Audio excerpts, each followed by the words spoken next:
अस्सलाम वालेकुम नाज़रीन, मैं हूँ रबनाज और आप देख रहे हैं प्रोग्राम जो है इलेक्शन के हवाले से जो खुसूसी ट्रांसमिशन है लाहौर न्यूज़ की। अगर लाहौर न्यूज़ की बात की जाए तो लाहौर न्यूज़ इस वक्त अपने तमाम नाज़रीन को लम्हा ब लम्हा तमाम तर सूरत हाल से अपडेट करता रहा है। हमारे न्यूज़ एंकर्स फील्ड में मौजूद रहे हैं, हमारे रिपोर्टर्स फील्ड में मौजूद रहे हैं और जो तमाम तर दिन भर होता रहा है इलेक्शन के हवाले से जो तमाम नताइज आते रहे हैं वो भी अपने नाज़रीन को हम बता रहे थे कि क्या नताइज हैं। इसी तरह अगर बात की जाए लाहौर की तो लाहौर की अगर हिस्ट्री की बात की जाए तो 1970 से लेकर 2024 तक के जो इंतखाबात है, हमेशा ही हम देखते हैं कि जितनी भी सियासी जमातें हैं वो अपने जो सियासी कैरियर का आगाज़ है हमेशा ही वो लाहौर से करती हैं। उनमें चाहे वो तहरीक इंसाफ की पार्टी हो गई या फिर मुस्लिम लीग नून की हो गई या फिर अगर बात की जाए पीपल्स पार्टी की तो पीपल्स पार्टी ने भी हमेशा ही यही जो है अपनी पोजीशन स्ट्रॉन्ग बनाने की कोशिश की है। और अगर माजी की बात की जाए 1970 से लेकर अब तक तो जुल्फ़िकार अली भुट्टो जो है वो उन्होंने भी अपने सियासी करियर का आगाज़ यहीं से किया था और अब हम देख रहे हैं कि उसके बाद चंद साल गुजरते हैं बेनज़ीर भुट्टो साहिबा आती हैं, उन्होंने भी लाहौर से ही अपने सियासी करियर का आगाज़ किया था। और अब NA 127 की अगर मैं बात करूं तो NA 127 में भी चेयरमैन पीपल्स पार्टी बिलावल भुट्टो जो है वो खुद मौजूद है, जिनका मुकाबला मुस्लिम लीग नून के जो रहनुमा है अताउल्लाह तारिर के साथ है। तो तमाम तर सूरत हाल जो है वो आपके सामने है। इलेक्शन का जो तमाम सर्वे था वो भी हमने प्रोग्राम के थ्रू आपको दिखाया और जो हमारे नुमाइंदगान थे वो भी फील्ड में मौजूद थे, वो भी आपको लम्हा ब लम्हा बता रहे थे कि सारा दिन क्या सूरत हाल चलती रही। इसके अलावा हमारे न्यूज़ एंकर्स, हमारे प्रोग्राम एंकर्स हैं, वो भी बता रहे थे अपने नाज़रीन को कि क्या रेशो आ रही है वोटर्स की और किस तरह का जो तगड़ा मुकाबला वो चल रहा है। तमाम तर सूरत हाल तो आपके सामने, लेकिन इस पर बात करने के लिए हमारे जो नुमाइंदगान है अगर बात की जाए मुदस्सिर हुसैन की तो वो भी हमारे साथ मौजूद होंगे। यासिन मलिक साहब है जो इस फील्ड से वाबस्ता है और तमाम तर सूरत हाल को खुद देख रहे थे। और जो हमारे एंकर है उसामा जो कि अभी अनाउंसमेंट भी कर रहे थे, बाकायदा बता रहे थे कि किस तरह के रिजल्ट्स आ रहे हैं, कौन आगे है कौन पीछे है, कितनी तादाद जो है वो मुस्लिम लीग नून के पास है वोटर्स की और कितनी तादाद दीगर जमातों के पास है। सबसे पहले जो रुख है वो मैं कर लेती हूँ यासिन मलिक साहब को। यासिन साहब, चूँकि पीपल्स पार्टी को हम देख रहे हैं, अज़लों से देख रहे हैं कि 1970 से लेकर 2024 तक की अगर मैं बात करूं तो हमेशा ही पीपल्स पार्टी ने अपने सियासी करियर का आगाज़ लाहौर से किया है। बिल्कुल ऐसा। और ये आपको शायद याद होगा कि जो पीपल्स पार्टी है उसकी बुनियाद ही लाहौर में रखी गई थी। जहाँ डॉक्टर मुबशर है उनके घर में गुलबर्ग में उनकी बुनियाद रखी गई थी और पीपल्स पार्टी की। और पीपल्स पार्टी के लिए हमेशा से लाहौर बड़ी अहमियत काम रहा। अच्छा। और ये जहाँ इस वक्त बिलावल भुट्टो इलेक्शन लड़ रहे हैं बिल्कुल इसी हल्के से उनके नाना जुल्फ़िकार अली भुट्टो जो पीपल्स पार्टी के बानी भी हैं, उन्होंने इलेक्शन लड़ा था और वो जीते थे। और उनकी वालदा जो है वो अंदरूनी शहर से लाहौर में इलेक्शन लड़ी थी और वो जीती थी। तो अब ज़ाहिर है पीपल्स पार्टी को यहाँ सर्वाइव करने के लिए बड़ा अपनी रिवाइवल के लिए अगर उन्होंने पंजाब में कुछ कदम रखना है तो ज़रूरी है कि पहले लाहौर से जीते। ऐसा ही यासिन, ये बताइए क्या वाकई ऐसा है कि NA 127 से बिलावल जो है पीपल्स पार्टी का रिवाइवल कर पाएंगे या सिर्फ ये एक नारा ही साबित होगा? नहीं, मैं समझ उन्होंने बड़ी मेहनत की, कोई शक नहीं। अब जो लास्ट उन्होंने रैली निकाली पीपल्स पार्टी की वो 6 घंटों पर महीद थी और पूरे हलके पे वो पता चल रहा था कि बहुत बड़ी रैली गुजर रही है।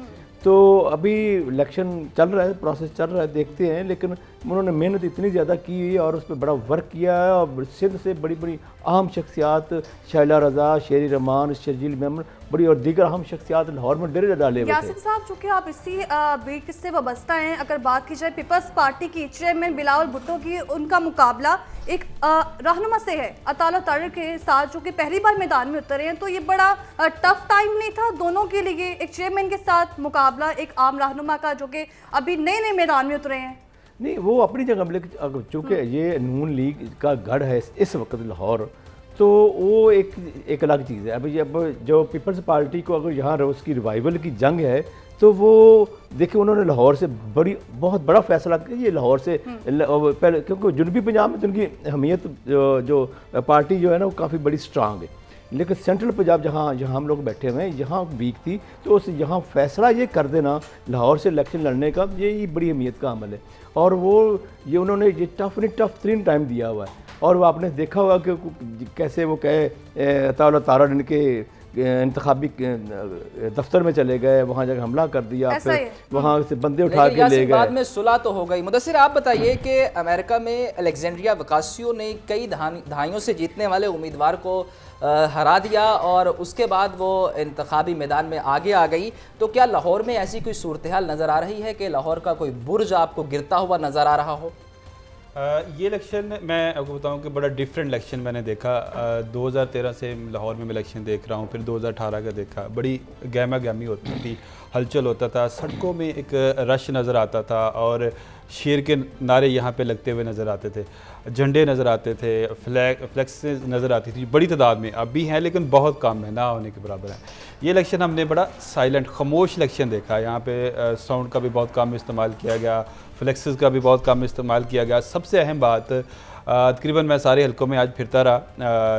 क्या सूरत हाल देखी सूरत हाल मैं आपको बताता हूँ। लोग बड़ी तादाद में बाहर निकले, लोगों के अंदर वो जोश था जो हमने 5 साल पहले देखा है। जोश कम था लेकिन लोग साइलेंट थे। अच्छा। बता नहीं रहे थे कि वो किसको वोट देना चाहते हैं। अच्छा। ठीक है, हाँ।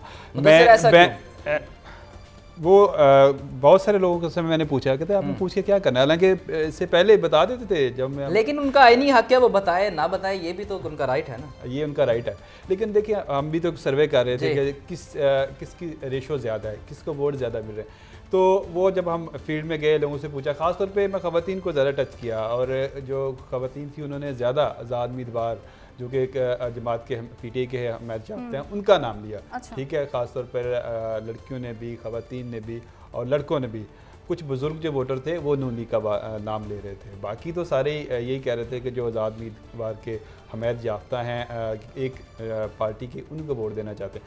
तो वहाँ पर जो है वो 12 बजे तक रश नहीं था इतना। मुझे लग रहा था कि आउट जो टर्न है वो 30% से भी कम रहेगा। मुदस्सिर, ये कहना तो वैसे दुरुस्त है कि जो लाहौरी है वो छुट्टी, उनको पता चल जाए कि आज छुट्टी है, पहले नाश्ता करेंगे सुकून से, फिर वो सोचेंगे कि वोट किसको डालने जाना है। कहीं आज छुट्टी का भी थोड़ा सा फायदा उठाया लाहौरियों ने, फिर कहीं जाके मुझे तो ये लग रहा था, मैं जब सुबह निकला ना, मुझे ये लग रहा था कि आज यौम अशूरा है, क्योंकि सड़कें बिल्कुल सुनसान थी। अच्छा। मोबाइल सर्विस भी बंद थी, आपको पता है, राब्ता भी नहीं हो रहा था किसी से, और यही लग रहा था कि जो टर्न है वो बहुत कम रहेगा। और हो सकता है, हम ये बातें कर रहे थे कि हो सकता है ये 30 से भी कम आ जाए, लेकिन जब मैंने 12 बजे के बाद हम 4-5 बजे गए तो 50% वोट कास्ट हो चुके थे उस टाइम मुख्तलिफ पोलिंग स्टेशन पे।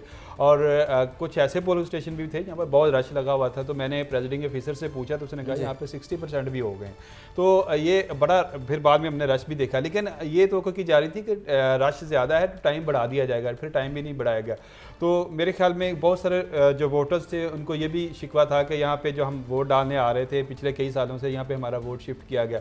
इस वजह से भी लोग काफ़ी परेशान थे कि ये वोट हमारे बिना पूछे क्यों जो है वो शिफ्ट किए गए। सेकंड, ये फिर जब मोबाइल सर्विस बंद थी तो 8300 पे जब मैसेज करके अपना पूछते थे, उनके लिए भी लोगों को बड़ी मुश्किलात सामने आई। ये नहीं है कि एक आज़ाद उम्मीदवार जो हैं वो डिस्टर्ब हुए, जो कि PTA के हमायत याफ्ता हैं, नून लीग के भी डिस्टर्ब हुए। उन्होंने भी कहा कि मुदस्सिर, कल तक PTA की जानिब से कहा गया था कि इलेक्शन के दौरान ना सर्विसेज बंद होंगी, ना इंटरनेट बंद होगा, लेकिन सुबह सवेरे ही इंटरनेट भी चला गया, मोबाइल सर्विसेज बंद हो गई। क्या वजूहात बनी कि PTA की जानिब से ये एक्शन लिया गया? बिल्कुल, कल पुलिस अफसरान से भी मेरी बात हुई, IG पंजाब से, DIG ऑपरेशन से। उन्होंने कहा कि नहीं, ऐसी कोई बात नहीं है, नहीं बंद हो रही जी। लेकिन मेरे ख्याल में उन्होंने फैसला किया हुआ था, इसको बड़ा सीक्रेट रखा हुआ था, आवाम को उन्होंने नहीं बताना था कि ताकि लोगों को एक अचानक उन्होंने किया, सडन किया।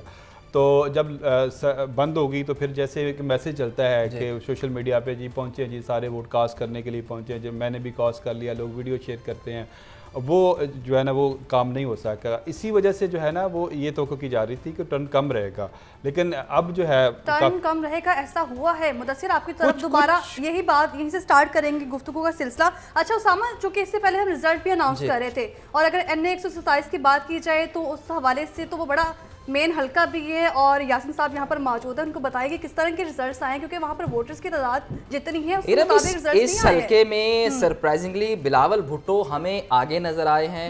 गैर सरकारी गैर हतमी नताइज थे, लेकिन अब तक जो रिजल्ट्स हैं उसके मुताबिक बिलावल भुट्टो आगे नजर आ रहे हैं। इस हवाले तो यासीन साहब बताएंगे।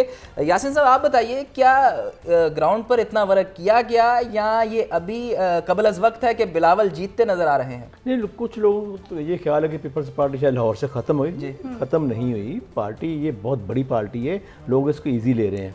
तो अब बिलावल ने यहाँ आके ये इसका एक बिल्कुल बुनियाद रख दी। अब लेकिन जब हम आपस में जब दोस्त पूरे हल्के में घूमते रहे तो देखते रहे कि एक मखसूस पार्टी है, उसके जो इंतखाबी कैंप थे वहाँ राष्ट्र निस्बतन थ्रू और पूरा दिन ज़्यादा रहा। अच्छा। लेकिन हैरानगी की बात पता नहीं क्या हुआ कि अचानक कि वो अब उस पार्टी का जो उम्मीदवार है वो जो हमायत याफ्ता है वो तीसरे नंबर पे भी नहीं आ रहा। तो लेकिन बहरहाल सर्वे भी यही कहते रहे। लेकिन अब जो बिलावल भुट्टो है ये लगता है कि कोई तो यासिन बिलावल क्या अगर NA 127 से जीत गए तो क्या वो लाहौर की सीट रखेंगे या सिंध से कोई सीट अपने पास उन्होंने रखेंगे? फैसला कर लिया अपना, बल्कि फैसला दे दिया है कि अगर वो ये सीट जीत गए तो वो लाहौर की सीट ही रखेंगे। उसकी मुख्तलिफ वजूहत ये भी है कि अगर कल ये सीट छोड़ते तो फिर दोबारा से ये सीट उनकी अदम मौजूदगी में कोई और बंदा नहीं जीत पाएगा। ये वैसे अभी तक हम जो देख रहे हैं जो वोटर्स की रेशो सामने आ रही है, तो इसको अगर मद्देनजर रखा जाए तो लग रहा है कि चेयरमैन पीपल्स पार्टी बिलावल भुट्टो जीतेंगे, दोबारा अपनी सियासी खानदान की इज्जत बहाल कर सकते हैं इस हल्के से या पूरे लाहौर में? तो ये सीट लाहौर में आने का मकसद क्योंकि ही अभी नताइज आ रहे हैं यासिन साहब। हाँ, तो ये यकीनी तौर पर आप जीतते फौरन यानी देखिएगा कि लाहौर में कितना फ़र्क पड़ता है। लाहौर में बहुत फ़र्क पड़ेगा इस वजह से कि यहाँ इसकी बुनियाद ही लाहौर में रखी गई थी और बड़े बड़े जो सीजनड किस्म के पॉलिटिशियन हैं वो उनका पीपल्स पार्टी से ही तल्लक है या रहा है। बेशक नाराज़ किसी और जमात में चले गए हों, लेकिन वो इस वक्त जो समझ लें कि जो एक बाकी जितनी जमातों को उन्होंने जो लोग ले गए हैं वो उनका किसी न किसी दौर में ज़्यादातर का पीपल्स पार्टी से रब्ता रहा, उसमें शामिल रहे वो। तो अब वो चूँकि यहाँ से एक रिवाइवल की जंग है और बल्कि वो तो मैं तो यूँ कहूँगा कि वो एक कश्तियाँ जला के वो ये मैदान में उतरे हैं। उसामा अताल और तारड़ जो कि पहली बार मैदान में उतरे हैं, तो उनके वोटर की जो अगर बात की जाए रेशो कितनी आई थी, इस हवाले से भी जरा डिस्कस कर लिया जाए तो बेहतर होगा, क्योंकि यही कहा जाए चेयरमैन के साथ मुकाबला बड़ा टफ टाइम है। इस हल्के में गहमा गहमी के अलावा एक और बड़ा अहम फैक्टर था कि इस हल्के में दोनों पार्टीज की जानिब से एक दूसरे पर इल्ज़ाम लगाए गए। बाद में सुलह तो हो गई, लेकिन इल्ज़ामात दोनों पार्टीज की जानिब से लगाए गए और वीडियो फुटेजेस दी गई। तो इस हवाले से हम यासिन साहब से पूछते हैं, यासिन साहब ये जो इल्ज़ामात लगाए गए हैं इसमें किस हद तक सच्चाई थी? क्योंकि दोनों पार्टीज़ कहती हैं ये फैब्रिकेटेड वीडियोज़ हैं, तो आप ग्राउंड पे हैं, क्या हालात वाकई वैसे थे या ये सब फैब्रिकेटेड? नहीं, जो ताल तारण ने तो खुद जो बंदे 3 में उनके लेके जाके थाने में उनको दिया, वो तो बाकायदा तौर पर उन्होंने अपने सामने वीडियो बनवाई कि ये जो मैंने चीज़ें वहाँ से बरामद की, ये मुकद्दस किताबें वहाँ से लेके आऊँ, ये तीन मुलज़म मैं लेके आऊँ। तो उसके बाद फिर उसके बदले में देखा गया कि पीपल्स पार्टी की तरफ से भी कुछ वीडियो रिलीज़ की गई कि ये देखो ये भी कर रहे हैं यही काम। और दोनों ने फिर एक ने पीपल्स पार्टी ने बाकायदा कोट लखपत थाने में एप्लीकेशन दे दी कि ये मियाँ मिसबा रहमान का ऑफिस था कि यहाँ इनके खिलाफ पर्चा दर्ज किया जाए। और फिर दोनों ने इलेक्शन कमीशन में भी कंप्लेन की। जब इलेक्शन कमीशन ने बुला लिया, दोनों को तलब कर लिया और उन्होंने इलेक्शन कमीशन ने सब कुछ कच्चा छटा साबित रख दिया दोनों का कि दोनों ही इसमें कसूरवार हैं और दोनों को सज़ा हो सकती है, ये इससे हल्के से इलेक्शन भी मुलतवी हो सकते हैं। तो बेहतर है कि ये सुलह कर लो और ये अपनी दरखास्त वापस ले लो। इस बिना पर आप ये कह रहे हैं कि इस बिना पर सुलह की गई है, आपस में इलेक्शन कमीशन के डर की वजह से सुलह की गई है? ये भी एक वजह थी, एक वजह ये भी थी। और दूसरा वो आपस में जब इनके बड़ों में आपस में जब रब्ते किए तो उन्होंने सोचा कि इस तरह तो ये सिलसिला चल पड़ेगा, तो फिर उन्होंने एक दूसरे को यकीन दहानी करा दी कि नेक्स्ट ऐसा हम दोनों में से कोई ऐसा नहीं करेगा। यासिन साहब, पहले इल्ज़ामात लगाए जा रहे हैं, बल्कि अब भी इल्ज़ामात लगाए जा रहे हैं, फिर हम देखते हैं कि माजी की अगर बात कर ली जाए तो यही जमातें साथ ही PDM में हमने इनको देखा है बाकायदा। बिल्कुल ऐसा है। PDM में अब ऐन मुमकिन है, बल्कि ज़्यादा चांस है कि फिर वो PDM वापस आ जाए, फिर वही हमारे ऊपर वही मतलब हुकूमत कर रही हो। फिर मखलूत हुकूमत का कभी इम्कान है, कभी इम्कान है। अगरचे जो नवाज शरीफ साहब हैं उनका ख्याल ये है कि उन्हें कम से कम सादा अक्सरियत दी जाए। और उन्होंने ये भी कहा अगर मखलूक हुकूमत मिली तो मैं वज़ीर आज़म शायद ना बनूँ और मुशावरत से फैसला होगा। वो शहबाज शरीफ साहब ने भी ये कहा। हाँ, तो ये ज़रूरी नहीं कि सादा अक्सरियत मिले, तो कभी इम्कान ये मखलूत का ही। मुदस्सिर, आप बताएं, NA 130 अहम हल्का है, डॉक्टर यास्मीन राशिद आज़ाद उम्मीदवार हैं, वहाँ से मियाँ नवाज शरीफ साहब खड़े हैं, तो उस हल्के की क्या सूरत हाल है? वहाँ वोटर्स कितने चार्ज नज़र आए फील्ड में, आपने क्या देखा? बिल्कुल NA 130 में मौजूद रहा सारा दिन। वहाँ पे मैंने पोलिंग स्टेशन का भी विज़िट किया। वहाँ पे वोटर्स काफ़ी चार्ज थे। वहाँ पे लोगों से मैं पूछा, उन्होंने बताया भी, ख़ास तौर पर जो वोटर्स थी, ख़वातीन मर्द सब ने। वहाँ पे जो PTI का वोटर था मुझे काफ़ी तादाद में ज़्यादा नज़र आया।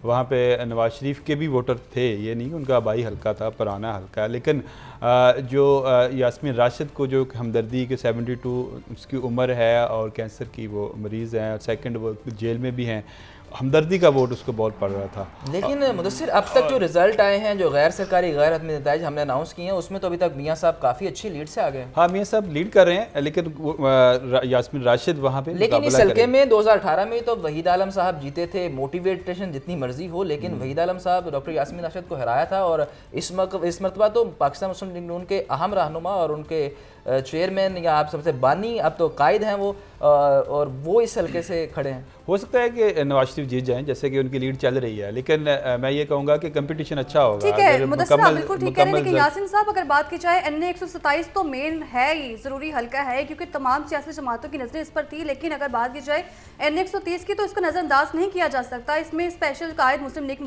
नून जो है वापस आए हैं, इस हल्के में उम्मीदवार के तौर पर खड़े हुए हैं। मुकाबला जो यास्मीन राशिद है जो कि आज़ाद उम्मीदवार हैं उनके साथ है। और हमेशा ही नवाज शरीफ साहब जब खड़े होते हैं इलेक्शंस में 1985 के बाद मुसलसल जीतते आए हैं, लेकिन इस बार ज़रा ये कह रहे हैं, क्योंकि मोबाइल सर्विस की भी अगर बात की जाए तो वो भी बहाल नहीं हुई है, तो ये कहा जा रहा है कि वो नाकाम हो सकते हैं वहाँ से। बिल्कुल, इसमें देखो वो अपनी जगह पे। अब आपको डॉक्टर यास्मीन राशिद साहबा जो हैं वो इसी हल्के से 3 बार पहले इलेक्शन हार चुकी है। तो इसके बावजूद अब जो एक जेल में है, खातून है, तो जो आम वोटर है उसकी जो हमदर्दी का वोट है वो काफ़ी ज़्यादा उनके साथ चला गया है। तो ये भी इस चीज़ को मद्देनज़र रखना चाहिए, वरना ये इतने बड़े लीडर के सामने, और वो तो ज़ाहिर है कभी वो ना बड़े वज़ीर आज़म रही, ना वफाकी वज़ीर रही, सूबे में रही वो, तो इसके बावजूद इतना टफ टाइम, इतना अच्छा मुकाबला करना और एक खातून होने के बावजूद ये बड़ी बात है। तो मैं समझता हूँ ये अगर ये इस तरह अगर कम मार्जिन से भी हारती हैं तो ये बड़ी उनकी कामयाबी होगी। और वो अभी उनके हारने का कोई इतना ज़्यादा कोई बिल्कुल वाज़े नहीं हो चुका कि वो यहाँ हो गया है कि अब वो हार ही रही हैं, इतना ज़्यादा मार्जिन भी नहीं है। तो लेकिन फिर भी मैं समझता हूँ कि एक बहुत बड़ा लीडर और 3 बार अब वज़ीर आज़म बनने वाले लीडर के सामने खड़े होकर इतने ज़्यादा वोट लेना को आम शख्स तो सोच नहीं सकता। आप भी आउटडोर एक शो करती हैं लाहौरनामा के नाम से, तो आप बताएं कि NA 117 अहम हल्का, उस बारे क्या है, क्या हालात है ग्राउंड पे, क्या सिचुएशन है? बिल्कुल, वहाँ पर जो मैंने सूरत हाल देखी, मेरी टीम में देखी, और नुमाइंदगान भी जो कि विजिट करते रहे हैं, यासिन साहब जाते रहे हैं, मुदस्सिर हुसैन जाते रहे हैं, वहाँ पर जो सूरत हाल थी बिल्कुल ऑपोजिट थी। लोगों का कहना था, और ना सिर्फ लोगों का कहना था बल्कि जो वहाँ पर MPA और MNA भी मौजूद थे वो खुद जो है वहाँ से उकता चुके थे। और यासिन साहब, सबसे इंटरेस्टिंग बात ये है कि वहाँ पर एक ही पार्टी का जो मेंबर था वो 15 साल से एक ही टिकट पर MNA रहा, मलिक रियाज। हाँ। और अगर आप कह रही हैं कि वहाँ काम नहीं करवाए गए, तो ऐसी क्या वजह थी कि वो लगातार ही इलेक्शन जीतते आ रहे हैं? ये बात तो समझ से बात आ रहा है, ये तो हमारे नुमाइंदगान बताएंगे क्यों यासिन साहब। हाँ बिल्कुल, ऐसा जीतते रहे, इसमें तो कोई शक नहीं। वो ज़ाहिर एक जिस पार्टी से उनका तल्लुक है वो इस कम से कम लाहौर में तो वो उनका गढ़ है ना इस वक्त नून लीग का, तो ये भी एक वजह रही। और इस वक्त जो अलीम खान है वहाँ, तो वो भी एक कोई कम पॉपुलर नहीं है, और वो भी एक बड़े बासर और बड़े यासिन, ये वो साहब हो गया कि पार्टी पे चाहे खंबा भी खड़ा हो तो उसे ही वोट देना है। मुझे लगता है कि उस हल्के में यही सूरत हाल है, और वो लाहौर किसका, नून लीग का, ये एक बड़ा फेमस नारा रहा है। तो क्या आज जो इलेक्शन हुआ है, फील्ड में जो आपने सूरत हाल देखी है, क्या वाकई ही अब भी लाहौर नून लीग का ही है? नहीं, एक दो पहले होता था कि एक इलेक्शन आया, फिर दूसरा इलेक्शन आया, तो हर इलेक्शन में ये हो जाता था कि अगर कोई खंबा भी खड़ा किया जाए तो उसको वोट मिल जाएगा। यानी कि नून लीग का अगर खंबा भी खड़ा हो जाएगा तो उसको वोट मिल जाएगा। तो इस इलेक्शन में इसके बावजूद एक पार्टी को बहुत ज़्यादा दबाया गया, उनका इंतखाबी निशान ले लिया गया, इसके बावजूद इस बार वो नहीं हो सका। ये सूरत नहीं हो सकी कि वो उसको एक, जैसे कहते हैं ना, एक पहलवान को हाथ पाँव मुँह बांध के छोड़ दिया गया खड़े में, तो और जेल आप इससे लड़ो, तो फिर इसके बावजूद वो बड़ा भारी साबित हो रहा था। तो तो वो इस बार वो सूरत वाज़ेह नहीं लेकिन थी। यासिन 18 में भी ऐसी सूरत हाल थी, नून लीग की क़यादत भी जेल में थी, लेकिन उन्होंने इलेक्शन लड़ा और 13 में से 9 सीटें जीती थी इस लाहौर से नेशनल असम्बली की। तो मैं तो बार बार कह रहा हूँ ये नून लीग का गढ़ है भाई, यहाँ से नहीं जीतेंगे तो कहाँ से जीतेंगे। और फिर वो सूरत इस लेवल की नहीं थी जिस लेवल की अब सूरत होगी। ये वो सूरत इससे कम थी या मुख्तलिफ थी, ये तो बहुत ही आगे तक चले गए। और इस तरह इस लेवल पे इसी वजह से जो वोटर है उसकी हमदर्दियाँ भी कन्वर्ट होती गई।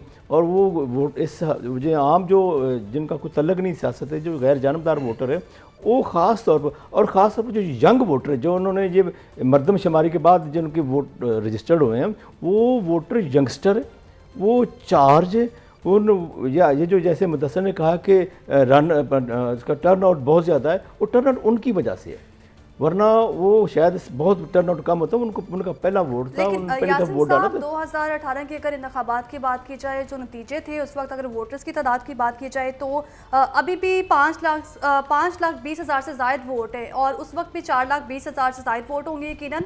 और मलिक रियाज को सिर्फ जब वोट मिले थे तो 97,000 से ज़ायद सिर्फ वोट मिले, और अभी भी इसको नूनी का गढ़ कहा जा रहा है, लेकिन वोट सिर्फ इतने मिलना नहीं, ये फिर हो नहीं, जीत के तो जीत तो गए ना।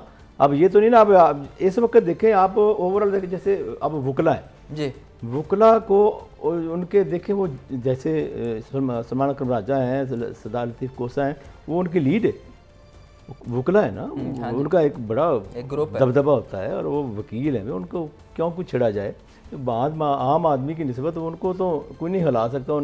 उनको काफ़ी हद तक निस्बतन सलमान अकरम राजा थ्रू आउट वो कंपेन करते रहे, उन्हें किसी ने डिस्टर्ब नहीं किया। लतीफ़ कोसा को अगरचे डिस्टर्बेंस हुई, उसकी बेटी को गिरफ्तार किया गया था, बाद में रिहा कर दिया गया, लेकिन वो इस हद तक नहीं था कि बाकी जैसे लोग, बाकी जो उम्मीदवारों या उनके कारकुनों के साथ या वोटर्स के साथ जो हो रहा है, वो उस हद तक नहीं गए, या वो उन्होंने ना जाने की जरूरत नहीं की कि भाई ये वकीलों को छेड़ेंगे तो फिर मुसीबत नहीं गले में पड़ जाएगी। तो इसी तरह ये पता होता है कि कौन सा जो उम्मीदवार है वो जीत रहा है और कौन सा उम्मीदवार किसका इम्कान है जीत हारने का, तो वो फील्ड में फिरने से पता चल जाता है। और जब थ्रू और जब कंपेन कर रहे होते हैं, पूरा इलेक्शन प्रोसेस गुजरने के बाद गुजरते हुए, तो उस वक्त अंदाज़ा थोड़ा थोड़ा हो रहा होता है कि इसकी पोजीशन क्या है और इसकी पोजीशन क्या है। और वही बात आ जाती है, जैसे अब पीपल्स पार्टी का गढ़ सिंध है, तो वहाँ सिंध से कोई और नहीं जीत सकता। तो इसी तरह नून लीग को यहाँ से हटाना, नून लीग के ज़ाहिर वो जितने हैं जहाँ पंजाबी हैं, उनके जो लीडरान है, कायदीन है, वो पंजाब से तल्लक है, लाहौर से तल्लक है, तो यहाँ नहीं उनका गढ़ होना, तो फिर कहाँ होना है। अच्छा यासिन साहब, आपकी तरफ भी दोबारा आएंगे। मुदस्सिर हुसैन भी हमारे साथ मौजूद है। मुदस्सिर, आपने जितने भी हल्के अभी तक विजिट किए हैं, सबसे इंटरेस्टिंग जो हल्का है वो आपको कौन सा लगा? ये सलमान अकरम राजा का जो हल्का है वो बड़ा ज़बरदस्त है, N128 है। ये वहाँ पर मुझे लग रहा है कि सलमान अकरम राजा जो है वो जीत जाएगा, वहाँ उसका बड़ा वोटर था। और सेकंड ये N130 जो था, वहाँ पे मैं गया आज, वहाँ पे भी जो है मुझे मुकाबला लगा। और सबसे अहम बात ये है कि इसमें अगर मैं बात करूँ सिक्योरिटी की, तो पुरअमन रहा आज पूरा इलेक्शन डे जो है ना। एक तवक्को की जा रही थी कि लाहौर में 1100 पोलिंग स्टेशन था जो हसास था, यहाँ पे जो कैमरे लगाए हुए थे इन्होंने, कि वहाँ पे नफरी भी ज़्यादा लगाई हुई थी। आज अफसरान जो है वहाँ पे विज़िट करते रहे, लेकिन पुरअमन रहा। छोटी मोटी लड़ाई झगड़े हुए हैं, कोई 2-3 बंदे ज़ख्मी हुए हैं, लेकिन यह है कि कोई कत्ल का वाक़या नहीं हुआ। पूरे पंजाब में भी कोई ऐसा कोई वाक़या हमें अभी तक रिपोर्ट नहीं हुआ, शायद कल आ जाए। जैसे मोबाइल सिर्फ इलेक्शन दंगल की बात तो हम सुबह से कर रहे हैं, रिजल्ट अनाउंस कर रहे हैं, हालात बता रहे हैं। आप ये बताएं कि आज इलेक्शन की खिचड़ी में जो उम्मीदवारान हैं उनकी जानिब से वोटर्स को राम करने के लिए क्या खाबे दिए गए, कुछ स्पेशल खाबे? क्योंकि इलेक्शन में हमेशा से ये एक बात रही है कि सुबह सवेरे वोटर्स को नाश्ते दिए जाते थे, पाए, नान, चने। मैं आज गया था और मैंने आज बिरयानी भी देखी वहाँ पे, जो कि बिरयानी तो वैसे ही नून लीग का फेवरेट एक स्लोगन है, एक निशान है उनका कि वो देते हैं। सेकंड मैंने वहाँ पे नान भी देखे वहाँ पे, वो क्योंकि लाहौरी नान के भी बड़े शौकीन हैं, वो नान, चने और ये वो इस तरह के नाश्ते नुश्ते चल रहे थे वहाँ पे। हमें भी उन्होंने ऑफर की कि आप भी हमारे साथ तो आपने खाए फिर? हाँ जी, हमने भी थोड़ा सा खा लिए, ज़्यादा नहीं खाए, इतनी भूख नहीं थी। इतना तो वैसे भी बनता है ये मुदस्सिर। अच्छा मुदस्सिर, अभी आपने कहा कि आपको जो सबसे इंटरेस्टिंग हल्का लगा है वो ओन चौधरी वाला है, और जब हम अनाउंसमेंट कर रहे थे, रिजल्ट्स की सुन भी रहे थे, तो उस वक्त हमने देखा कि जो ओन चौधरी थे वो 591 वोट के साथ पीछे थे, जबकि आगे थे, और जो सलमान अकरम थे वो 591 वोट के साथ पीछे थे। लेकिन सडन जो है वो हमने देखा कि बाजी पलटी है, अब सलमान जो है वो आगे आ चुके हैं। अभी तो रिजल्ट्स आने बाकी हैं। बिल्कुल ऐसे ही है, क्योंकि ग्राउंड रियलिटी यही है कि सलमान अकरम राजा का वोट बैंक वहाँ पे बहुत ज़्यादा है। और ये आप ठीक कह रही हैं कि बाजी पलटनी है, जैसे जैसे और पोलिंग स्टेशन के रिजल्ट आएंगे और बिल्कुल बाजी पलटेगी, क्योंकि ग्राउंड रियलिटी मुख्तलिफ है। सेकंड ये है कि जैसे मतलब यासिन साहब ने बताया कि वकील है, वो जो है वो पूरी कोशिश करेगा जीतने की, और उसकी कंपेन भी हमें नज़र आई बाकियों की निस्बत, यानी कि उसके पोस्टर वगैरह नज़र आए। बाकी जो पीटी के हिमायत याफ्ता उम्मीदवार थे उनकी हमने इतनी कंपेन नहीं देखे। प्लस पॉइंट ये भी था कि वहाँ जो शफकत महमूद मुसलसल 2 बार जीते, बिल्कुल, और वो बड़ी बात होती है जब मुसलसल जीतते आ रहा है। और वहाँ ये भी तकरीबन ये जो हल्का है, ये भी कहा जाए कि पीटीए के गढ़ तो गलत ना होगा। और ये सलमान तो राजा तो पहली दफा ने इनकी सपोर्ट की है या वो खामोश बैठे हैं, क्योंकि शफकत महमूद साहब के बारे में कहा जा रहा है कि वो खामोश बैठे हैं। नहीं, उन्होंने ये नहीं कि वो इलेक्शन के लिए उन्होंने अप्लाई किया, लेकिन वो फिर पीछे हट गए। जब इनको हमायत उनकी उस पार्टी की मिल गई तो वो पीछे हट गए। और वो आपको याद होगा जब 9 मई का वाक़या हुआ था ना, उसमें भी वो उसकी बिल्कुल मुखालफत करते रहे, और वो मुखालफत भी करते रहे। और जो ही ये वाक़या भी हुआ तो फिर घर खामोश होकर बैठ गए। वो बिल्कुल नहीं बाहर निकले, और उन्होंने इस पे यानी ऑफ द रिकॉर्ड जब गुफ्तगू होती थी बड़ा सख्त रद्द-ए-अमल देते थे कि ये नहीं वाक़या होना चाहिए था, ये बहुत नुकसान हो गया इससे। और वो बड़ा संजीदा किस्म का, और आपको पता होगा कि वो पहले ब्यूरोक्रेट था और वो फिर छोड़ के इस्तीफा दे के पीपल्स पार्टी में गए, पीपल्स पार्टी छोड़ के तो अब वो सियासत में आ गए। तो आप पीटीआई में वो बड़े कामयाब थे और वजीर बड़े कामयाब। अच्छा, इस हल्के में ओन चौधरी आईपीपी के उम्मीदवार हैं, जबकि मुस्लिम लीग नून इस हल्के में उनकी सपोर्ट कर रही है। तो क्या नेक ऑन नेक मुकाबला है या वन साइडेड मुकाबला नजर आ रहा है? अगर देखा जाए कि चूँकि वो आईपीपी तो नई एक जमात बनी है, ज़ाहिर है वो जिस तरह बाकी सियासी जमातों का एक वोट बैंक होता है, इतनी स्पीड से तो वोट बैंक बनता ही नहीं, सीधी सी बात है। तो वो सारा इन्हिसार तो नून लीग पे ही था। अब नून लीग ही उन्हें जितवा सकती है। तो साथ जो उनके नीचे खालिद परवेज़ खोखर हैं, मतलब खालिद परवेज़ खोखर उनके पीपी 169 से, और इस तरह जो बाकी उनके उम्मीदवार थे वो भी बड़े स्ट्रांग थे। उन्होंने भी इनको नून लीग के वो बड़े शुरू से बड़े मजबूत ये उम्मीदवार रहे हैं, तो वो उन्होंने भी इनको काफ़ी हौसला अफजाई इनकी वजह से हुई। और वो नून लीग का अपना एक वैसे भी एक है ना वोट बैंक तो है, और ऊपर से ज़ाहिर कुछ ऐसे माहौल ऐसा क्रिएट कर दिया गया, नून लीग के लिए ज़्यादा निस्बतन सहूलतें दी गई। अच्छा मौलवी साहब, मैंने एक चीज़ देखी, आपकी बात काट रहा हूँ कि जो नून लीग से बाहर से आता है कैंडिडेट, जैसे ये आया है आईपीपी से, उसको नून लीग ही वोट नहीं देते, उसको हरवा देते हैं। मैंने तो ये देखा है लाहौर में। जो कटर होता है ना, कटर वो कोई भी किसी भी पार्टी का हो, कटर होता है ना, वो कहता है कि ये आउटसाइडर। ओन चौधरी की बात करें, लेकिन अगर ओन चौधरी को देखा जाए तो अब्दुल अलीम खान को भी देखा जाए तो वो भी सीट एडजस्टमेंट किए हुए हैं 117 में, लेकिन उनको फिर भी वोट देखें आप उनके। उसकी जो अब्दुल अलीम खान की जो मेहनत है ना, वो बहुत ज़्यादा है। किस तरह की वो उसने जो पैसा लगाया इतना कोई आम कैंडिडेट नहीं लगा सकता, सीधी सी बात है। लेकिन मेहनत तो ओन चौधरी ने भी बहुत की है। वो ओन चौधरी की मेहनत भी होगी, लेकिन उसकी ज़्यादा है। खर्चा देखा, खर्चा दो यही बंदे कर रहे थे। हाँ, खर्चा अगर देखा जाए ओन चौधरी की मेहनत ये भी है कि नवाज शरीफ साहब ने उन्हें खुद वोट दिया है। हाँ जी, औकात पे मोहर लगाई है। और ये पहली दफ़ा हुआ है कि मियाँ साहब की जानिब से शेर की बजाय नेशनल असेंबली के हल्के में औकात पे मोहर लगाई। नहीं, पूरी शीरवाद थी उनको हासिल, तो जाहिर है वो हाजिर है, लेकिन उन्होंने की है पूरी एफर्ट इसमें ओन चौधरी के लिए, इसमें कोई शक नहीं है। लेकिन जो कट्टर नून लीग है ना, वो नहीं इस चीज़ को मानता, मगर कि ये हमारा बंदा ही नहीं है, हम इसको क्यों वोट दें। ठीक है, ओन चौधरी का जो डिसपॉइंट होता है, मायूस होता है, जो वर्कर काफ़ी अरसे से चला आ रहा है, वो नहीं, अलीम खान को भी नहीं मानेगा। इसका मतलब है जो ख्वाजा अहमद हसान जो उस हल्के में लास्ट टाइम नून लीग के उम्मीदवार थे, उनके धड़ों ने, आप ये कहना चाह रहे हैं कि सपोर्ट नहीं की ओन चौधरी? नहीं की होगी, डेफिनेटली वहाँ पे ग्राउंड पे क्या लेवल पे ये कह सकते हैं। वो देखिए साहब बता दें, अगर कोई और होता ना, मीन नून लीग का अपना कोई बंदा होता तो यकीनन वो और तरीके से मैच कर रहे होते। लेकिन ये चूंकि नहीं, आप ये कह रहे हैं कि अगर यहाँ से ओन चौधरी जीत गया तो ये बड़ा सरप्राइज होगा। सरप्राइज तो नहीं, उनकी बड़ी मेहनत है उनकी अपनी जगह, लेकिन सलमान अकरम राजा एक और शख्सियत है, वो और तरह से लोग लेकिन वो उसको- सियासत में तो पहली सियासत दफा में है ना, बेशक पहली दफा इंतखाबी है, सियासत में पहली दफा है, लेकिन वो उनकी शोहरत वकला की बहुत अच्छी सियासत है का as a- पैटर्न हो रहा है, ये इंतखाबी सियासत का पैटर्न बिल्कुल मुख्तलिफ है। आईनी माहिर हमीयत एक और अलग होती है, वकील होना और एक अलग बात होती है, और वो एक उनकी एक अपना करैक्टर है, उनका बड़ा एक लोग उनकी बड़ी अहमियत देते हैं, बड़ा पसंद करते हैं उनको इस वजह से भी। और दूसरा पीटीआई का एक जब साथ हमायत याफ्ता कह लें या जो आजकल चल रहा लफ्ज़, अगर उनकी हमायत याफ्ता है तो इसका मतलब है कि कोई भी, जैसे ओन चौधरी के लिए ऐसा है कि वो IPP से और नून लीग के वोट पे इंसार कर रहे हैं, तो ये पहली दफ़ा आए हैं, तो वो उस हमायत याफ्ता जिस जमात के हैं उन पे इंसार कर रहे हैं, तो दोनों बड़ी जमातें हैं, यानी कि दोनों बड़ी जमातें दोनों का ये गढ़ है। असल में ये भी बात है ना कि एक बंदा एक पार्टी छोड़ के आता है, उससे बेवफाई करता है, तो ये भी उसका भी इफेक्ट होता है, लोग उसको पसंद नहीं करते सर, ऐसे अगर बंदे को। बेवफाई की बात की जाए तो बहुत सी ऐसी सियासी जमातें उठा के देख लें जो एक पार्टी छोड़ती है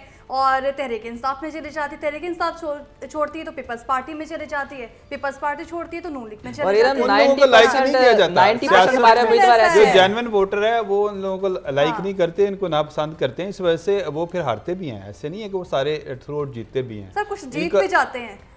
नहीं, वो उनका सियासी हक होता है, वो बेशुमार। अब एक बंद कोई बंदा उठा के देना चंद एक के अलावा बाकी सब ने कई की पार्टियां चेंज की होती हैं, मतलब सिर्फ यहाँ लोगों की मेमोरी भी जरा बड़ी थोड़ी होती है, तो लोग वो भूल भूल जाते जाते हैं। हैं कि हमारे साथ वैसे माजी वो में जैसे क्या हुआ था। पार्लियामेंट में कहा गया था कि मियां साहब टेंशन लो आवाम भूल जाएगी। हाँ, भूल जाएगी, वही तो बात, वही ना, वो वही। ये भी वोटरों के साथ भी यही है, वो नहीं पीछे भूल तो जाते हैं। एक और हल्का यहाँ अहम है कि NA 119 मरियम नवाज, हाँ, जो कि पहली बार मैदान में पहली बार मैदान में है, और जबकि दूसरे आज़ाद उम्मीदवार शहजाद फारूक साहब हैं, आबाद फारूक साहब, और वो हाँ, उस हल्के में भाई क्या उनका और- क्या सूरत हाल है? क्या मरियम नवाज सिंगल हैंडली जीत जाएंगी या उस हल्के में भी टफ मुकाबला? और सामा अभी तक के वोटर्स की अगर बात की जाए तो 18,632 वोट है मरीम नवाज जो हाँ, अभी जो तक अभी तक लीड कर रही रिजल्ट्स हैं। आए हैं। तो देखिए, एक तो बड़े बाप की बेटी, हाँ, फिर वो खुद एक ऐसी सहरंगेज़ किस्म की शख्सियत है कि वो जहाँ जिस जलसे में चली जाती हैं उनकी तकरीर सुनने वाली होती हैं। उन्होंने दूसरों के लिए कैंपेन की, पूरे पाकिस्तान में जाके कैंपेन की। अपनी वालदा के लिए आपको याद होगा कैसी कैंपेन की, वो बीमार थी और उन्हें जितवा दिया था। तो तजर्बा तो उनको है, बेशक इलेक्शन में पहली दफ़ा उतर रही हैं, लेकिन तजर्बा उनको बहुत ज़्यादा है इस मामले में, और वो बहुत बड़ी अच्छी मुकर्रर और बड़े इन लोगों को मतलब जितने जलसे में लोग बैठे होते हैं। लेकिन यासिन साहब मैंने नोट किया है, वैसे पता नहीं मेरी कम अकली समझ लें, लेकिन मैंने जो देखा है कि जितने बड़े बड़े जो है ना बुरज या बड़े बड़े उम्मीदवार हैं वो उन हलकों में खड़े हुए हैं जो उनके लास्ट टाइम उम्मीदवारों ने कोई 60,000 70,000 वोटों से जीता है। किसी ने भी बिलावल की तरह इतनी हिम्मत नहीं की कि उस हलके में जाके फंसे जहां उनके जीतने के कोई चांसेस ना हो। ऐसा क्यों होता है? तो ये हमेशा से जब फिजिबिलिटी बनाई जाती है देखा जाता है कि कौन कहाँ फिट हो सकता है, कौन किस एक चीज़ थोड़ी बहुत बरादरीज़म देखा जाता है कि कौन किसकी बरादरी, यहाँ उसके महती कितने हैं, किस बरादरी से उसका तलक है, बाकी बरादरियाँ इसको किस हद तक लाइक करती हैं। जैसे अब ये खोखर बरादरान है, ये सारे यहाँ हमारे, मैं भी खोखर हूँ, यहाँ 7 गाँव हैं खोखरों के, यहाँ 7 गाँव हैं जिनमें तकरीबन 90% खोखर रहते हैं या इसके करीब करीब लोग और रहते हैं। 90% सियासत में भी नहीं। सियासत नहीं, इतने ज़्यादा सियासत में तो ये पिछले चंद सालों से आए हैं, पहले ये इतने ज़्यादा नहीं थे। ये कोई समझ ले कि 2013 से आगे सियासत में आना शुरू हुए, तो वो एक वजह ये भी बनी कि यासिर पहले साहब असल मसला ये हो गया कि हमारे जो एंकर है ना इरम नाज, ये लाहौरनामा करते हैं ना, आवाम के हालात देते कि इतनी तंग आ चुकी हैं इन लीडरान से कि वो कहती हैं आवाम के मसाइल तो हल किए नहीं जाते, तो इसलिए इन्हें गुस्सा आता है कि इतने लोग सियासत में तो आ चुके हैं लेकिन आवाम के लिए कुछ नहीं आवाम कर के रहे। कोई अच्छा, मसाइल इनका नहीं। नहीं, वो इनका ना आप सियासत- मंशूर देखें ज़रा, एक ना किसी एक का उठा के देख ले मंशूर, वो ऐसे लगेगा मंशूर जैसे किसी पता नहीं जहाँ से तेल निकला है या पता नहीं किसी बड़े तरक्की याफ्ता मुल्क, वो पूरा थोड़ा करना होता है। मंशूर है, वो- लेकिन हाँ, जो अमल करने पर आते हैं तो 5% तो भाई अमल करना ही नहीं। हाँ, लेकिन सबको वो पता मेरी है, बात मुझे सुनिए, तो- नहीं वो अभी जी, जी, आवाम की यासिर खिदमत के लिए साहब नहीं आते। मतलब साहब एक मिनट, यासिर साहब आपने भी एक बात की कि मैं भी खोखर हूँ, लेकिन जब आप लोग हम लोग बरादरीज़म से बाहर नहीं निकलेंगे तो फिर यही हम पे राज करेंगे। तो मैं तो यही कहता हूँ ना कि ये जरूरी, मैं खोखर हूँ लेकिन मैं वहाँ अब अच्छा पहले होता था कि सीधी सी बात है, हम जो मैं 7 गाँवों का नाम लिया जी। है, यहाँ पढ़े लिखे लोग कम थे, तो उसके बाद अब नई जनरेशन इनको कहो कि अपने गांव की पूरी हिस्ट्री बताया कि इनका क्वालिफाइड आई है का और नाम वो क्यों पड़ा। पता नहीं देखते ही देखते वो बड़े बड़े मुदस्सिर साहब मतलब आपसे कुछ डिग्रियां पूछना चाह रहे हैं बड़े क्या? साहब मुझे बताएं कि यहाँ पे आप ये भी बताएं ना कि सत्तू कतला नाम क्यों पड़ा, वो कतलो गारत बड़ी होती थी। ये एक अहम मुद्दा है। ये नहीं, वो कतला तो काफ सत्तो कैंची कतला वाला है। मेरा गांव है, उसमें और खोखर जो है काफ- नहीं वो नहीं, ये तकरीबन 90% वहाँ इस वक्त भी खोखर रहते हैं और चंद एक कुछ कलीजते हैं या कुछ कोई भट्टी फैमिलीज एक दो, बाकी वो खोखर सत्तो कतल का मतलब ये नहीं है जो आप लोग समझ रहे हैं। वो बड़े लोग भाम है कि यार यहाँ पर कतल इस सेंस में नहीं हुए। यहाँ ये वाहिद गांव जो यानी मुगलिया दौर का है, और तो इसके पास जिसका कब्रिस्तान है ना वो एक पहाड़ी पे बना हुआ है। ये बड़ी तारीखी एक बात आपको बता रहा हूँ कि पाकिस्तान लाहौर में वाहिद गांव जिसका जो कब्रिस्तान पहाड़ी पे बना हुआ है, वो असल पहाड़ी इसलिए बनाई गई थी कि वहाँ सैलाब ज़्यादा आते थे, तो पहाड़ी के ऊपर उन्होंने अपने घर बनाए ताकि वो सैलाब में बह ना जाएं। तो वो वहाँ से जब इन्होंने बना लिए तो कोई गैर मुस्लिम थे, उन्होंने उनके पे उस पर कब्ज़ा कर लिया। उसको कब्ज़ा वापस लेने के लिए सत्तो एक हमारा बुज़ुर्ग था, उसने उसको उनको कत्ल किया और वो कब्ज़ा वापस लिया, तो यूँ उसका नाम सत्तो कतला पड़ गया। कत्ल से ही कत्ल उसकी- से ही है ना, उसकी हिस्ट्री जो तो वो कतल वाली है। तब से है, और अभी अब उसके बाद नहीं है। तब तो वो एक सूरत जंगी माहौल था, जंग में तो फिर कत्ल सब नहीं अभी हुए भी लेकिन ये तो हम अभी हिस्ट्री भी सत्तू कतले का नवाब टाउन का क्राइम जो है ना वो बड़ा उनकी रेशियो ज्यादा होती है। वहाँ थाना बना हुआ ना, अब सत्तो थाने कतला का थाना है, एरिया तो ज्यादा सत्तो होगा तो कतला उसकी के- वजह हाँ, से- रकबा ज्यादा है, रकबा तो ज्यादा की सत्तो वजह से कतला वो के ये इलाके होता में है। ये हो गया, अच्छा, ये हो गया, तो वैसे अच्छा, वजह से भी हम सियासी गुफ्तगू तो कर रहे हैं और अपनी नाज़रीन को भी बता रहे हैं कि आज क्या सूरत हाल रही है, और मुदस्सिर हुसैन हमारे साथ मौजूद है, इस चीज़ का फ़ायदा उठा लेते हैं। अच्छा मुदस्सिर, कहा तो यही जा रहा था एमसीबी के जो सर्विस होगी, इंटरनेट सर्विस होगी, मोबाइल सर्विस होगी, उनको बंद नहीं किया जाएगा, लेकिन आज आवाम को तो मुश्किलात का सामना करना पड़ा है, लेकिन रिजल्ट्स में भी हमें परेशानी है। तो आपके इस राय के मुताबिक कब तक सर्विस मुकम्मल तौर पर बहाल होगी? अभी तक कोई पता नहीं है कि कब तक बहाल होगी। ठीक है, पहले ये था कि पुलिस अफसरान को तो ये था कि बंद ही नहीं होगी। हाँ जी। ये कहीं उनसे आउट ऑफ फैसला हुआ है, उनको बाद में बताया गया नहीं तो कि क्या हम- सिक्योरिटी की कोई वजूहात थी या पहले से फैसला देखिए, किया जा आप चुका कोई था? भी जनरल इलेक्शन देख लें, आम इंतखाबात देख लें, वहाँ पे सिक्योरिटी थ्रेट होते ही हैं। एक जनरल थ्रेट मौजूद था कि यहाँ कुछ हो सकता है, लेकिन इतना स्पेसिफिक हाँ, नहीं ये था, specific नहीं था, Specific high alert नहीं था। हाई अलर्ट नहीं था, और हमें भी ये था कि कुछ नहीं होगा, पुरअमन रहेगा। क्योंकि जब बलूचिस्तान में 2 धमाके हुए और उसके बाद जो है वो ये कहा गया कि उसकी बुनियाद पे जो है वो मोबाइल फ़ोन बंद किए गए। लेकिन सबसे अहम बात यह है कि वोटर्स को बड़ी मुश्किलात का सामना करना बहुत पड़ा, उम्मीदवारों को मुश्किलात का सामना करना पड़ा। हर जितने भी वहाँ पे पोलिंग स्टेशन के लिए जाते थे, उधर के हम रिपोर्टिंग करने के लिए गए, हमें भी मुश्किलात का सामना अच्छा, करना पड़ा। मुश्किलात से मुझे याद आया, यहाँ एक बड़ा इशू उठा था कि 8300 पे मैसेज करने के लिए आपका बैलेंस होना भी ज़रूरी है। अगर आपका पैकेज लगा है तो सर्विस आपको नहीं बताया जाएगा कि ऐसा है, या आपके उसके लिए कुछ पैसे पीटीए काट रहा था? बिल्कुल, पीटीए पैसे भी काट रहा था, और जिन लोगों ने मैसेज किया, और सेकंड ये है कि जिनका पैकेज था ना मोबाइल पे इंटरनेट का, उनका नहीं हो रहा था। ये क्या साहब ये पता नहीं क्या सेंस थी, ये तो सुबह से एक ना इशू चल रहा है कि सर हमने किया लेकिन हमारे पैकेज की वजह से नहीं हुआ। बिल्कुल ऐसे ही था। इस जिनका पैकेज इस हवाले से कोई उन्होंने ये बताया? तो पीटीआई वाले बता सकते हैं कि इसमें क्या सेंस है उनकी, कि पैसे वो कमाना चाह रहे थे मैसेज के जरिए। अच्छा, पैसे कमाना चाहते थे। कुछ देर पहले तो यही कहा जा रहा था थोड़ी ही देर बाद के सर्विसेज जो है बहाल होना शुरू हो गई हैं, लेकिन हम देख रहे हैं कहीं भी सर्विस अभी बहाल नहीं हुई। चंद शहरों में हुई है, छोटे शहरों अच्छा। में हुई है, लेकिन अब कराची जैसे लाहौर है, इनमें अभी नहीं करना चाह इरम, रहे वो। इनकी मौजूदगी का फायदा उठाते हम हल्का वाइज इनसे ना पूछ लें कि इस हल्के में क्या सूरत हाल रही, हल्का वाइज इनसे बिल्कुल पूछते हैं, ऐसे, क्योंकि लेकिन लाहौर मैं के चाह रही 14 थी कि हल्के। जरा नाज़रीन को पता चल जाए कि हाँ। सर्विस कब तक बहाल हो जाएगी। एक जी, बार जी, फिर से बिल्कुल। जिक्र कर लेते हैं नेक्स्ट 19 का। सर्विस में आपको बताऊं, सर्विस अभी तक तो कोई ऐसा चांस नहीं है कि जल्दी बहाल होगी। और नहीं भी बहाल हुई ना, कुछ इस बात को यकीनी तौर पर मुश्किलात सामने आई, लेकिन ये यासिर देख लें साहब बड़े ऑप्टिमिस्टिक हैं, ये ना देख भी हो लें। हालात ठीक हैं, लेकिन हालात ये ठीक देख है लें और आपने घबराना कि नहीं। हाँ, मेरी बात ये ये देख लें कि- कि पुरअमन इलेक्शन हुए। यस, देखिए, ये बड़ी जिस बात हम है कि कामयाब हुए, कोई इन कोई- हालात अच्छा, के मैं आपको बावजूद- बताता हूँ, मैं प्रेसिडेंट ऑफिसर से और जितने ये पोलिंग एजेंट थे और बाकी जो लोग थे, अमला था इलेक्शन कमीशन का, इन लोगों से मैं पूछता रहा कि आपको किसी ने कहा था नहीं इस पार्टी को वोट देने?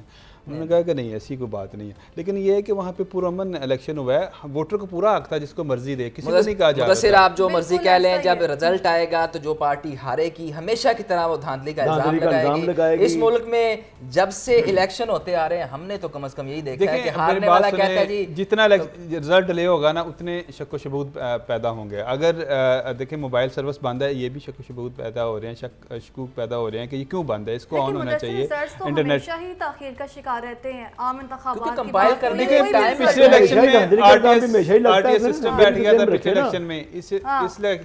इस इलेक्शन में देखें कि बंद ही कर दिया गया। अब पुलिस वालों ने एक ऐप बनाई थी कि कोई भी लड़ाई झगड़ा होगा तो हम उस पर उस पर व्हाट्सएप करेंगे। हाँ जी, सारे जो है पुलिस ऑफिसर या जितने भी ड्यूटी पे हैं, कोई लड़ाई झगड़ा होगा उस पर व्हाट्सएप करेंगे। 3 क्विक रिस्पांस यूनिट बनाए गए थे, वो वहाँ पे पहुँचेगा। अब मोबाइल सर्विस बंद होने से हर चीज़ उनकी जो है इलेक्शन वो बंद कमीशन ने भी होगी। एक नंबर दिया हुआ था, कंप्लेन नंबर, सारे बंद तो हो सारे गए, बंद थे। सारी अब एप्स बंद होगी, हर चीज़ बंद होगी।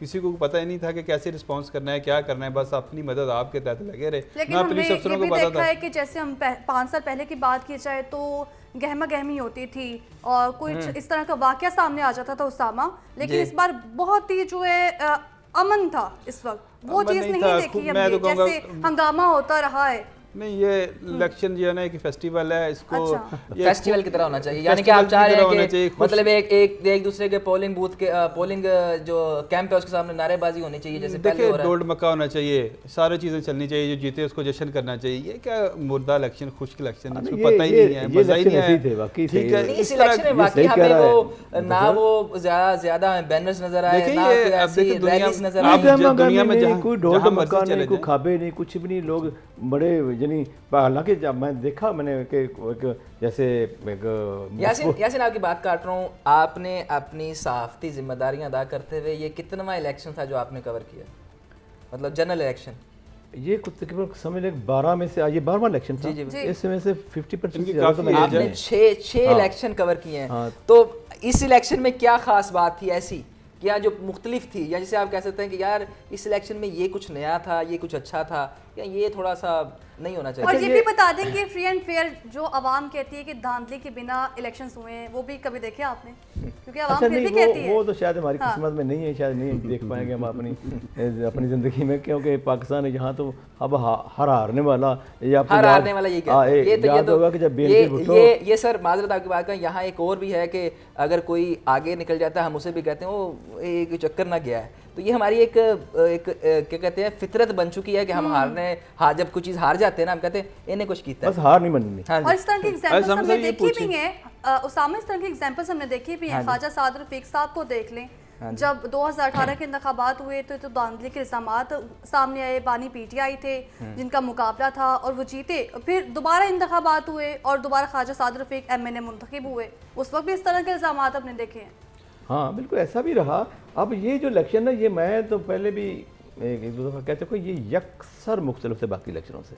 यहाँ तो पहले तो कंपेन ही बहुत ताख़ीर से शुरू हुई, लोग बैठे रहे पता नहीं इलेक्शन होने Confusion नहीं थी होने, इलेक्शन होंगे, एक गैर होंगे, यकीनी की गैर सूरत यकीनी हाल सूरत थी। हाल। अब इसी तरह वो चलता रहा। सबसे पहले पीपल्स पार्टी ने शुरू की, बिलावल भुट्टो निकला बाहर, वो जगह जगह पे जाके उसने जलसे किए और फिर ललकारता रहा वो शख्स। वो कहता है कि देखो नून लीग वाले अंदर घुस के बैठे हुए हैं, डर के बैठे हुए हैं, इन्हें अपनी जानों को ज़्यादा परवाह है और ये अंदर बाहर नहीं आ रहे और मंशूर नहीं दे रहे, ललकारता रहा ना वो शख्स। सच था वो। अच्छा मैं मल साहब से पूछता हूँ, मल साहब पीपल पार्टी बड़ी देर से कवर कर, मल साहब बताएं कि लाहौर में पीपल पार्टी कितनी सीटें लेके जा रही है? आप जो कंफर्म है कि ये ले जाएगी, और पंजाब में कितनी सीटें होंगी पीपल पार्टी की? हाँ, इन इलेक्शनों में तो देख मैं जो वेरी फ्रेंकली अगर लाहौर की एक सीट बिलावल निकाल ले ना तो ये बहुत बड़ी कामयाबी। समीना गुरकी वाली सीट। लेकिन सवाल ये है कि बिलावल भुट्टो ये साहब बड़ी कामयाबी होगी जीत जाएंगे तो बराजमान रहेंगे सीट पर। ये इसी सीट ये पे उन्होंने ये कहा है सीट कि तो ये क्लियर है ना, उन्होंने रखेंगे। कह दिया सिंध की कि सीट ये छोड़ेंगे। सीट रखेंगे। अच्छा वो, ये छोड़ेंगे बताएं नहीं। कि असलम गिल साहब ने ज़िमनी इलेक्शन में 41,000 करीब वोट लिए थे। 35,000 वोट लिए sorry। थे। वो उसकी भी एक वजह थी। अब वो दो से मेरे कहीं नाराज ना हो जाए, उस वक्त पीटीआई मैदान में नहीं थी। अच्छा, अब वो पीटीआई तो इस दफा असलम गिल साहब कहाँ से और क्या? वो नहीं इस बार इलेक्शन लड़ इलेक्शन नहीं रहे, लड़ इलेक्शन नहीं, लाहौर के सदर हैं, वो इलेक्शन नहीं लड़ रहे। तो वो पीटीआई का एक जो वोटर है ना, वो जब वोट को उसको नजर ना आए पीटीआई मैदान में, तो वो फिर यासिन साहब आपकी बात कर रहा हूँ, हालात ये हो गए हैं कि हमें आज़ाद उम्मीदवारों के नाम याद हैं, मुस्लिम लीग नून के नाम याद है, अब असलम गिल साहब का हमें मतलब पीपल्स पार्टी के मेंबर का नाम ही नहीं याद, क्योंकि वो इतने एक्टिव ही नहीं है, पहले दूसरे नंबर पे वो नजर ही नहीं आते। और इसी हल्के से भी है हमारे पास NA 117 में, जहाँ पे पीपल्स पार्टी के जो आसिफ हाशमी अख्तर थे वो हमें कहीं नजर नहीं आए हैं, तो जिनका मुकाबला था अब्दुल रहीम खान के साथ आज़ाद उम्मीदवार, सिर्फ वो नजर आए। लेकिन हाँ, आज हमने एक नई चीज़ देखी थी कि जो एक प्रोविंशियल असम्बली का हल्का था इरम, वो कौन सा हल्का था मैं भूल गया हूँ, वो उसमें पीपल्स पार्टी का उम्मीदवार आगे नजर आ रहा हमजा था। अली। हाँ, हमजा अली जिनका मुकाबला था बिलाल यासीन से। यस, उस हल्के में पीपल्स पार्टी बड़ा नेक टू नेक चल रही थी, वो अभी तक उसका कभी आगे वो जा रहे हैं। अगर आप गौर में देखें ना तो स्टार्ट में या तो यानी वो जो जिस आज़ाद उम्मीदवार जो खड़े थे, जिस जमात से हमारे याफ्ता थे, वो थे आगे, या पीपल्स पार्टी आगे। पीपल्स पार्टी का लेकिन नहीं, वो ज़्यादा सुबह सुबह जब आए ना, उसके बाद हमने देखा गहमा गहमी वहाँ ज़्यादा है, उनके इंतखाबी कम भरे हुए हैं। और फिर उसके बाद जब रिज़ल्ट आना शुरू हुए तो स्टार्ट में तो यही हुआ कि वो एक उसी जमात के हमायत याफ्ता उम्मीदवार वही आगे चलते गए। फिर बाद में यकसर बदलाव हुआ तो वो भी पीछे रह गए और बिलाल यासीन आगे निकल गए। अच्छा, वैसे मुझे इरम ने एक बात की थी ख्वाजा साद रफीक वाले हलके की, जहाँ से बानी पीटीआई जीते थे, उस हलके में इस मरतबा लतीफ़ खोसा खड़े हैं, तो उस हलके क्या सूरत हाल है? मेरे ख्याल में बोला कहते हैं और यहाँ पर जो बेवफाई वाला आपने सवाल उठाया था, तो लतीफ़ खोसा साहब पीपल्स पार्टी के सेक्रेटरी भी रहे हैं। मैं वो बताऊं कि ख्वाजा साद रफीक जो है ना, वो एक वर्कर आदमी है, उसको इलेक्शन लड़ने आते हैं। वो जब पीटीआई का दौर था, बड़ा जोर था पीटीआई का, तब वो इलेक्शन नहीं आ रहा था। अब बहुत मुश्किल है उसको हराना। नहीं, मैं नहीं इससे इत्तेफाक करता। मेरा ख्याल है कि वो एक बहुत बड़ा वकील है, तो इस वक्त भी देखे वो बंदा लतीफ साहब लीड कर रहे हैं। यासिर साहब की एक चीज मैंने नोट की है, वुकला के हक में बहुत हैं जी। नहीं, वुकला के सेंस में हक में देखें मसला ये है कि मैं देखें वुकला की जो सियासत है, जो अपनी बार की सियासत है, उस सियासत में मेरी एक नाकिस राय है कि उस सियासत में और ये इंतखाबी सियासत में ज़मीन आसमान का फ़र्क है। वहाँ आप एक स्पेसिफिक हल्का है, आपका एक स्पेसिफिक ग्रुप है, 2 ग्रुप है, उनमें इलेक्शन लड़ना है, लेकिन यहाँ आपको हर बंदे के पास जाके वोट मांगना पड़ता है। अगर आपको याद हो ना, तो चेयरमैन पीटीआई जो साबिक चेयरमैन पीटीआई बानी चेयरमैन है, वो उन्होंने जब उन पे ये मुश्किल वक्त आया तो उन्होंने सबसे पहले ऐलान ये किया था कि मेरे सबसे ज़्यादा उम्मीदवार वुकला होंगे। उसकी वजह ये थी कि वो डरेंगे नहीं। वही तो कह रहा हूँ ना, डरेंगे नहीं, और वो पढ़े लिखे हैं और उनका अपना एक दबदबा है। नहीं किया, मैं इनकी बात पे नहीं करता। उसकी वजह यह है कि ख्वाजा साद रफीक तब नहीं हरे थे जब उनके मुकाबले में इमरान खान थे और उसने धांधली का इल्ज़ाम लगाया, उसके बाद वो जीत गया। ठीक है, अब तो वो सूरत हाल ही नहीं है। अब तो वो अब मैं बताऊं, अब तो आज मैं अगर बताऊं, जो पीटीआई के हमायत याफ्ता उम्मीदवार थे, उनके पोलिंग कैंप ही हमें नजर नहीं आए, उनके पोलिंग एजेंट ही नजर नहीं आए, तो आज वो कैसे जीत सकते हैं? उनको ख्वाजा साद रफीक को इलेक्शन मैनेज करना आता है। उनका वोटर पहले टीवी देखता रहा, देखा कि हम जाएंगे सेब वापस आ जाएंगे, मैं उठाएगा तो नहीं, फिर वो निकले। मैं वैसे इस बात से डिसएग्री करूंगा। पोलिंग कैंप की अगर बात है, क्योंकि जब मैं ऑफिस के लिए निकला था, मैं दस्ते में पोलिंग कैंप देखे हैं और वहाँ बड़ा ऐसा नहीं था जो एक शोर मचा हुआ था जी कि हमें पोलिंग कैंप नहीं बनाए जा रहे, ऐसा कुछ नहीं देखा। बड़ा ही साफ इंतखाबात में ऐसा हर जगह देखने में मिला। हाँ जी, नहीं, अब भी पोलिंग कैंप थे इनके, ये मैं नहीं कहता। पोलिंग कैंप थे। मैं 128 में मैंने वोट कास्ट किया, वहाँ सलमान अकरम राजा जहाँ खड़े हुए, और फिर मैंने 127 में मैंने जाके सारा कवर किया, तो वहाँ पोलिंग कैंप थे। 127 की क्या सूरत है आज? आप जैसा हाँ, कवर किया। उसमें तो मैं चूँकि बहुत फिरा हूँ, तो वो मैंने यही बताया ना कि वहाँ मुझे जो रश ज़्यादा नज़र आया, तो वो उसी सियासी जमात का था, उसी सियासी जमात के जो आदमी दोबारा हैं, ज़हीर बास खोखर। अब मुझे नहीं समझ आ रही कि उसकी तारीफ कर रहे हैं। नहीं, मैं इस सेंस में नहीं कह रहा। मैंने चूँकि मैंने कभी मुबालगा रही इस सेंस में नहीं कि बेशक खोखर हो या कोई हो, मैंने तो अपने नाम के साथ भी कभी ये नहीं लगाया, लेकिन मैं इस पर बिल्कुल एतमाद नहीं करते इन चीज़ों पे। मैं बिल्कुल मेरिट पे बात करनी चाहिए, और ख़ास तौर पे इस चेयर पे बैठ के। तो वो इस सेंस में मैं मौके पे मैंने जाके देखा, तो वो इस वक्त उसका क्रिश्चियन नाम नहीं आ रहा। मैं नहीं समझता कि मैं नहीं कोई इस सेंस में कह रहा कि पता नहीं कोई धांधली होगी, नहीं है। लेकिन बाहर अंदर जाके वोट तो लोगों ने अपने ज़मीन के मुताबिक देना होता है। इरम, आपकी मौजूदगी का फ़ायदा उठाते हैं, आपने भी सर्वेस किए, हलकों में गए, क्या जो इलाके के लोग हैं वो आपको मुतमिन नजर आए अपने उम्मीदवारों से? आवाम की जानिब से तो उसामा बार एक ही लफ्ज़ सुनने में आया कि वोट किसी ने नहीं देना, से ज़ाया कर देना है। तो इसका मतलब है आप कह रही हैं टर्न ओवर बहुत कम रहेगा इस दफा?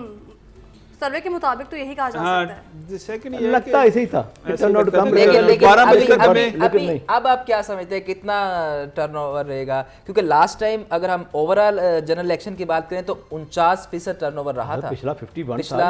और इंटरेस्टिंग बात यहाँ पर ये भी है कि NA 127 में जो चेयरमैन पीपल्स पार्टी बिलावल भुट्टो खड़े हैं, जो मैंने सर्वे किया था उस सर्वे के मुताबिक वहाँ की जो आवाम थी वो बिलावल भुट्टो साहब को बड़े हल्के में ले रही थी। वो कहती नहीं, जो जुल्फ़िकार साहब थे, बेनज़ीर भुट्टो साहिबा थी, वो बिलावल भुट्टो नहीं हो सकते हैं। हाँ, फिर हो भी नहीं सकते, कैसे हो सकते हैं भाई? वो सीजन्ड किस्म के पॉलिटिशियन और कहाँ ये अभी बिलावल नहीं बन सकता। अब नहीं बन सकता है, एज उम्र उनकी पूरी हो गई है, वो कर सकता है इसमें। अब वो पार्टी ने सेंट्रल एग्जीक्यूटिव कमेटी का जो इजलास हुआ था ना यहाँ बिलावल और लाहौर में ही, तो उसमें उन्होंने सीएसी मीटिंग के दौरान उन्होंने उसको वज़ीर-ए-आज़म नामजद किया था अपनी पार्टी की तरफ से, खुद उनके वालिद आसिफ ज़रदारी। मुझे ये बताएं कि बिलावल की जानिब से मनाजरे का दावा भी किया गया, जिस पर ने कहा कि बारिश आई तो पता लग गया है, हमें मनाजरे की ज़रूरत नहीं है। तो क्या हल्के में अवाम ने उसको बाय किया कि बिलावल एक पढ़ा लिखा है और मनाजरे की दावत दे रहा है, तो क्या उससे वोटर्स पे कोई इफेक्ट पड़ा? ये मुनासरे की जो चैलेंज कई लोग करते हैं, कोई कभी होता नहीं मैंने नहीं, लेकिन मैंने आज तक तो किसी पार्टी चेयरमैन की जानिब से ऐसा नहीं होते रहे हैं। बड़े इससे पहले बड़े लोग मुनासरे का चैलेंज करते रहे हैं। मैंने तो पहली दफा देखा तो है। ये जो दुनिया में ऐसा होता है ना, दुनिया के जो अमेरिका में वो बड़े वहाँ होता है ना, तो वो यहाँ नहीं होता ना, यहाँ दावा भी नहीं कभी किया गया ना कि आप आवाम के मसाइल को हल कैसे करेंगे। आप कहते हैं जी ये मेरा मंशूर है कि जी मैं इतने पैसे यहाँ लगाऊंगा, लेकिन मसला ये है कि उस मंशूर पे अमल तो तब करेंगे ना। आप ये बताएं कि आपने इतने पैसे, मिसाल के तौर पर मैंने 5 रुपए लगाने हैं हेल्थ पे, तो मैं बताऊंगा भाई 5 रुपए मैंने कमाने कहाँ से है, लिख तो दिया। आपने ऐसा क्या किया कि आप अपनी एक्सपोर्ट बढ़ा रहे हैं या आप अपना इकोनॉमी को? ये सवाल मैंने उनसे किया था जी। अच्छा। मैंने कहा कि भी इस तरह मुझे तो लगता नहीं कि आप मंशूर पे सारे पे अमल दरामद कर सकते हैं। मैंने कहा सिर्फ अगर 300 यूनिट आप फ्री देने का मंशूर में ऐलान करते हैं तो कहाँ से करेंगे? अब वो कहते हैं कि हम सोलर सिस्टम लाएंगे, सोलर लाने के लिए वो एक बात जैसे वो एक भैंस लेंगे, वो बच्चा देगी, फिर दूध निकलेगा, उसको बेचा जाएगा, फिर बेचा जाएगा, वो बड़ा होगा, फिर और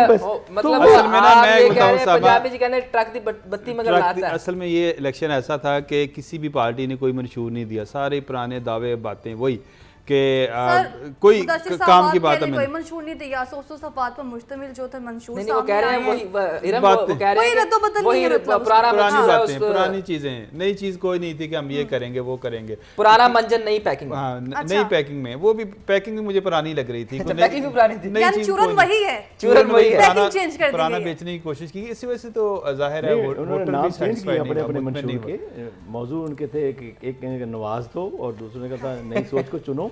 आपने अपने मैंने पीपल पार्टी का मैंने क्या देखा, उसने कहा कि जो हमने 8-8 हज़ार रुपया देंगे, 10-10 हज़ार रुपया देंगे, वो जो बेनिफिशियरी इनकम सपोर्ट में देते होते थे उसको रकम को बढ़ा देंगे। आपको इंडस्ट्री लगाएं, कोई टेक्सटाइल इंडस्ट्री लगाएं, आप एक्सपोर्ट वो दें, वो बिल्कुल दें, लेकिन आप एक्सपोर्ट कैसे बढ़ाएंगे? पैसे आएंगे तो आप देंगे ना। आप इन्वेस्टर को बाहर से लेके आए, हाँ जी, उनको यहाँ से इंडस्ट्री लगाएं। अब इन्वेस्टर कैसे आएगा? इन्वेस्टर ऐसे ही आएगा जब आप उनको फ्री माहौल देंगे, यहाँ पे उनके जो टैक्स हैं वो कम करेंगे। जैसे बांग्लादेश ने टैक्स कम किए, टैक्स फ्री कंट्री किया, वहाँ पे टेक्सटाइल आई सारी, वहाँ पे अब वो 2008-9 के बाद आपने सब यहाँ से वहाँ चले गए, तो इसलिए रिसेशन आया, इसी वजह से देखें ना, इसी वजह से महंगे कर दिए। यही तो मसला है, इसी वजह से तो हम दुनिया से कर्जे मांगते फिर रहे हैं। अगर हम अपने, जब तक हमारी एक्सपोर्ट नहीं बढ़ेगी, हम इंडस्ट्री नहीं लगाएंगे, हम अपनी ज़राअत के पीछे नहीं जाएंगे, उसको तरक्की नहीं करेंगे। अब देखिए ना, किसान तो यहाँ पे रुल गया खाद के लिए, ठीक है ना, उसकी कॉटन की फसल बिकी है, ना उसकी गन्ने की फसल बिक रही है, ना उसकी मकई की फसल बिकी है, ना चावल की अच्छा रेट मिला है।